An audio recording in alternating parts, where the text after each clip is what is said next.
ইরানে হামলা চালিয়েছে ইসরায়েল। ২৮ ফেব্রুয়ারি সকালে এক বিবৃতিতে হামলার বিষয়টি নিশ্চিত করেন ইসরায়েলের প্রতিরক্ষা মন্ত্রী ইসরায়েল কাটজ। একে আগাম প্রতিরোধমূলক হামলা বলে উল্লেখ করেন তিনি। একই সঙ্গে দেশজুড়ে বিশেষ ও স্থায়ী জরুরি অবস্থা ঘোষণা করেছেন ইসরায়েল কাটজ। এদিকে এই হামলার কয়েক ঘন্টার মধ্যেই ইসরায়েলে হামলা চালিয়েছে ইরান।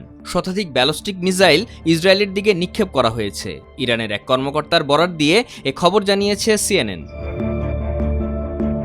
ইরানের সংবাদ মাধ্যম বলছে দেশটির ৫টি শহরে বিস্ফোরণের শব্দ শোনা গেছে। ফার্স নিউজ এজেন্সির খবর অনুযায়ী ইরানের রাজধানী তেহরানের ইউনিভার্সিটি স্ট্রিট এবং রিপাবলিক এলাকায় একাধিক ক্ষেপণাস্ত্র আঘাত এনেছে। এছাড়া ইস্পাহান, কোম, কারাজ এবং কেরমানশাহ শহরে হামলা হয়েছে। ইরানের সংবাদ মাধ্যমগুলো বলছে দেশটির সর্বোচ্চ ধর্মীয় নেতা আয়াতুল্লাহ খামেনি বর্তমানে তেহরানে নেই। তাকে একটি নিরাপদ স্থানে স্থানান্তর করা হয়েছে।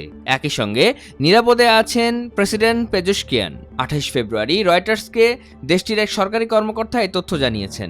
ইরানের এক কর্মকর্তা জানান, ইরানে ইসরায়েলি হামলার পর প্রতিশোধ নেওয়ার প্রস্তুতি নিচ্ছে তেহরান। যুক্তরাষ্ট্র ইসরায়েলি হামলার জবাবে এবার রণপ্রস্তুতি সম্পন্ন করা হয়েছে। তেহরানের পক্ষ থেকে সাফ জানানো হয়েছে এই হামলার পাল্টা জবাব হবে অত্যন্ত বিধ্বংসী। আল জাজিরার খবরে বলা হয়েছে ইসরায়েলের হামলার পর ইরানের রাজধানী তেহরানের বেশ কয়েকটি এলাকায় মোবাইল ফোনের নেটওয়ার্ক পাওয়া যাচ্ছে না। ফলে যোগাযোগ বিঘ্নিত হচ্ছে। দ্রুত ইন্টারনেট ব্যবস্থাও বিঘ্ন সৃষ্টি হতে পারে।